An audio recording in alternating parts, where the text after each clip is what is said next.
বেয়া হোৱা নাই, কিন্তু মেগা বস্তাটো ধৰক 20 মিটাৰ পৰিব লাগে, 7 মিটাৰ পৰিছে, কিছুমান জেগাত 8 মিটাৰ পৰিছে।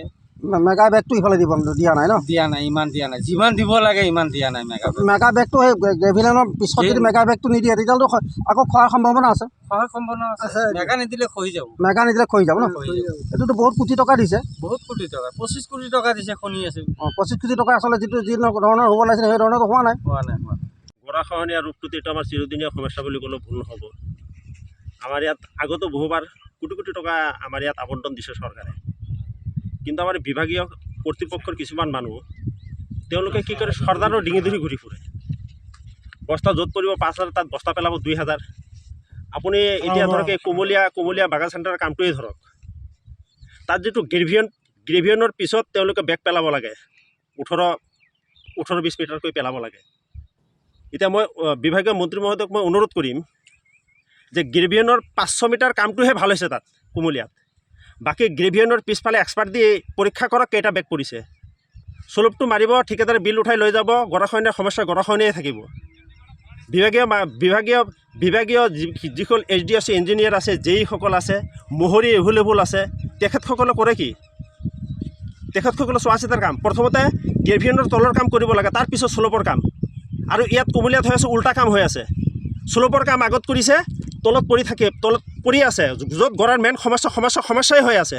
সেইটো কাৰণে ইয়াত বেগ পেলোৱাৰ পিছতো ইৰিশ্যন হৈ থাকে, সেইটো কাৰণেই হয়। আমাৰ এইটো শলমাৰী যিটো পাৰ্ট, এইটো পাৰ্টত ধৰক প্ৰায় 1 কিলোমিটাৰ এৰিয়া পূৰা ইৰিশ্যন চলি আছে। আপোনাৰ যিটো ছুপাৰ হাইৱেৰ পৰা আপোনাৰ 60 মিটাৰ আছে, সিদিনাখন তেওঁলোকে জুখিছে বিভাগীয় মানুহে।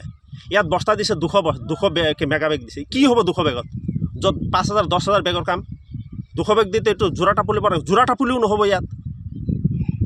গতিকে বিভাগীয় মন্ত্ৰী মহোদয়ক, আমাৰ সন্মানীয় বিশ্বনাথ সমষ্টিৰ বিধায়ক প্ৰমোদ বৰঠাকুৰদেৱক আমি কৰজোৰে আহ্বান কৰিছোঁ, তেখেতসকলে শলমাৰী পাটত অলপ বেছি বেগ দিয়াৰ ব্যৱস্থা কৰক। আৰু কুমলীয়াৰ যিটো 25 কোটি টকা আবণ্টন হৈছে, তাত যিটো কাম হৈ আছে, তাত আমি MLA মহোদয়কে কৈছোঁ, আৰু বিশেষকৈ আমি চতিয়া সমষ্টিৰ সন্মানীয় বিধায়ক পদ্ম হাজৰিকা দেৱকো আমি অনুৰোধ কৰিছোঁ, এই 2জন বিধায়কৰ তত্বাৱধানত কামটো অলপ চোৱা চিতা কৰক। তেখেতসকলে এক্সপাৰ্ট আনি পৰীক্ষা কৰক গ্ৰেভিয়নৰ তলত বেগ পেলাইছে নেকি। 500 মিটাৰ কামতহে ধুনীয়া কাম হৈছে, বাকী কাম একদম লেটেং পেটেং কাম হৈছে। চৰকাৰী তাত মাহে দৰমহা খাই আছে, আৰু ইয়াত লেটেং পেটেং কৰি আছে। আমি চৰকাৰী মানুহ ষ্ট্ৰিক্ট থাকিব লাগিব, ষ্ট্ৰং হৈ থাকিব লাগিব আমি, তেতিয়া ঠিকাদাৰে কাম ভাল কৰিব। আমাৰ কথা হ'ল যিমানখিনি বস্তা পৰিব লাগিছিলে ইমানখিনি পৰা নাই। গ্ৰেভিয়নৰ পাছত বস্তা পৰা নাই, গ্ৰেভিয়নৰ পিছত নাই পৰা, কম পৰিছে, জেগাত পৰাই নাই, আৰু জেগাত খালী আছে।